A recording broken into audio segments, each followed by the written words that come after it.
అధ్యక్షుడికి హాజరైన మీ అందరూ కూడా హృదయపూర్వకమైన నమస్కారాలు తెలియజేస్తాను. ఈ సంవత్సరం ఏప్రిల్ నెలలో రాష్ట్ర ప్రభుత్వం అన్డెమోక్రటిక్ జీవోని రిలీజ్ చేసింది. Prevention of unauthorised entries including unregistered students organisation, media, social media, personnel and individuals వీళ్ళెవరూ కూడా హాస్టల్స్కి పర్మిషన్ లేకుండా, పై అధికారుల అనుమతులు లేకుండా వెళ్ళకూడదు అని ఒక దుర్మార్గమైన జీవనాన్ని ఇష్యూ చేశారు. ఇది చాలా అప్రజాస్వామ్యం. ఎందుకంటే రాష్ట్ర స్థాయిలో సాంఘిక సంక్షేమ హాస్టల్స్లో జరుగుతున్న ఇబ్బందులు, పిల్లలు ఎదుర్కొనే సమస్యలను కూడా మీ అందరూ కూడా తెలుసు. మీరు అనేక సందర్భాల్లో వాటిని వెలిగించిన సందర్భం కూడా ఉంది.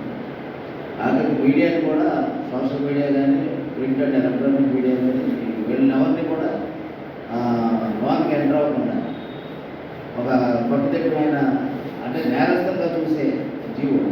మనం పొరపాటున హాస్టల్ దగ్గరికి వెళ్తే అంతా కూడా స్కాన్ చేసి మన మీద రిపోర్ట్ ఇచ్చే అవకాశం కూడా ఉంది.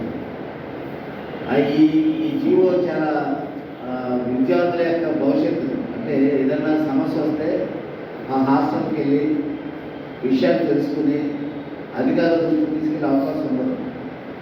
ఇక మేట్రులు, వార్డీలు వీళ్ళే మోనార్గా ఉంటారు. వాళ్ళు ఏం తెలియజేస్తారు. టీవీపీఎస్ తూర్పుగోదావరి జిల్లా ప్రధాన కార్యదర్శిగా పనిచేస్తున్నాను. అడ్వకేట్. ఎస్ఎఫ్ఐ తూర్పుగోదావరి జిల్లా అధ్యక్షుడిగా బాధ్యతోస్తాను. వీళ్ళు ఆంధ్రప్రదేశ్ రాష్ట్రంలో హాస్టల్స్లోకి విద్యార్థి సంఘాలు, యువజన సంఘాలు, ప్రజా సంఘాలు, మీడియాకి ఎంట్రీ లేదు అని చెప్పేసి ఒక సర్క్యులర్ని ఏప్రిల్ 7వ తేదీన రిలీజ్ చేశారు. ఈ సర్క్యులర్ పూర్తిగా చట్ట విరుద్ధమైన సర్క్యులర్. ఈరోజు హాస్టల్లో ఉన్న సమస్యల్ని విద్యార్థి సంఘాలు కానీ, లేదా ప్రజా సంఘాలు కానీ, మీడియా కానీ ఈరోజు కవరేజ్ చేసి హాస్టల్లో విద్యార్థులకు ఏ సమస్య లేకుండా పరిష్కారం చేసేందుకు ఈరోజు విద్యార్థి సంఘాలు కానీ, మీడియా కానీ కవరేజ్ చేసి విద్యార్థి సంఘాలు కానీ, యువజన సంఘాలు కానీ, ప్రజా సంఘాలు కానీ పోరాడుతూ ఉన్నాయి. ఇలాంటి సర్క్యులర్ని ఈరోజు ఎలా లేదు హాస్టల్స్లో కానీ చెప్పే సర్క్యులర్ని తీసుకొచ్చి ఈరోజు చట్ట విరుద్ధంగా ఈరోజు ఈ సర్క్యులర్ ద్వారా ప్రజా సంఘాలు చట్టవిరుద్ధంగా చేస్తూ ఉన్నారు. దీన్ని ప్రజా సంఘాలుగా విమర్శిస్తూ ఉన్నాం, తీవ్రంగా వ్యతిరేకిస్తూ ఉన్నాం. సర్క్యులర్ వెనక్కి తీసుకోవాలని చెప్పి మేము డిమాండ్ చేస్తూ ఉన్నాం. రాజమండ్రి హాస్టల్స్లో, రాజమండ్రిలో ఎస్సీ హాస్టల్స్లో ఇప్పటికే హాస్టల్ సీట్లు ఫిల్ అయిపోయిన పరిస్థితి. మహిళలు ఈరోజు హాస్టల్లో పరిమితి 100 అయినా సరే 3 హాస్టల్లో రాజమండ్రిలో ఎస్సీ హాస్టల్స్ ఉన్నాయి. ఈ హాస్టల్స్లో ఇంటర్ అడ్మిషన్ పూర్తి అయ్యేసరికి హాస్టల్ అడ్మిషన్లో పూర్తి అయిపోయాయి.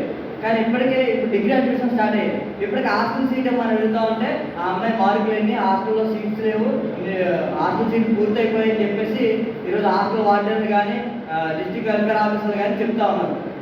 ఈరోజు డిగ్రీ అడ్మిషన్ పూర్తి ఇంకా అవ్వకుండానే హాస్టల్ సీట్లు పూర్తి అయిపోతే ఎంతమంది విద్యార్థులు ఈరోజు హాస్టల్లో చేద్దామన్న హాస్టల్ సీట్లు లేని పరిస్థితి, విద్యార్థులు ఇబ్బందులు పడుతున్న పరిస్థితి ఈరోజు రాజమండ్రిలో కానీ రాష్ట్ర వ్యాప్తంగా కనబడుతూ ఉంది. ఈరోజు అనేక హాస్టల్స్లో సరైన వాష్రూమ్స్ కానీ, ఫెసిలిటీస్ కానీ లేని పరిస్థితి ఈరోజు ఆంధ్రప్రదేశ్ రాష్ట్రంలో ఉన్న హాస్టల్స్లో కనబడుతూ ఉంది. అదేవిధంగా హాస్టల్ మెస్ ఛార్జీలు రోజుకి 54 రూపాయలు. ఈరోజు ఒక రోజు కమిషనరేట్ పంపిస్తామని చెప్పేసి పిలుపునిస్తాము. ఈ సర్క్యులర్కి రద్దు చేయాలని చెప్పి మీడియా మిత్రులు అందరూ కూడా కలిసి రావాలని చెప్పేసి కోరుతాము. రద్దు చేసే వరకు నా పేరు వై భాస్కర్, ఎస్ఎఫ్ఐ తూర్పుగోదావరి జిల్లా అధ్యక్షుడు. భోజనానికి సంబంధించిన మెస్ ఛార్జీలు పెంచకుండా, సిబ్బంది లేకుండా హాస్టల్స్ అన్నింటినీ నగరకోపాలుగా మారుస్తూ ఉన్నాయి. ఎన్నికల ముందేమో హాస్టల్స్ అన్నింటినీ మెరుగుపరుస్తాం, సాంఘిక సంక్షేమం మా అభివృద్ధి అని చెప్పి హామీలు ఇచ్చిన ప్రభుత్వం ఈరోజు మీడియా రాకూడదు, విద్యార్థి సంఘాలు రాకూడదు, ప్రజా సంఘాలు రాకూడదు అని చెప్పడం అంటే ఈ సమస్యలన్నింటినీ తొక్కిపెట్టాలని చూడడం తప్ప ఈ సమస్యను పరిష్కారం చేసే ఉద్దేశం ఈ ప్రభుత్వానికి ఉన్నట్టుగా కనిపించట్లేదు. కాబట్టి ఈ సర్క్యులర్ని వెంటనే రద్దు చేయాలని, సంక్షేమ హాస్టల్స్, సాంఘిక సంక్షేమ హాస్టల్లో ఉన్న విద్యార్థులకి మెస్ ఛార్జీలు పెంచాలని, అక్కడ ఖాళీ పోస్టులను భర్తీ చేయాలని, రాజమండ్రి నగరం లాంటి అనేక పట్టణాల్లో విద్యార్థుల సంఖ్యకి హాస్టల్ ఏమాత్రం సరిపోవట్లేదు. అదనంగా రెట్టింపు భవనాలు కేటాయించాలని కూడా ఈ సందర్భంగా మేము ప్రజాస్వామ్యంగా తరఫున విజ్ఞప్తి చేస్తాము ప్రభుత్వాన్ని. లేని పక్షంలో ఆందోళన కూడా మేము సిద్ధపడతామని చెప్పి ప్రభుత్వానికి హెచ్చరిక చేస్తాం.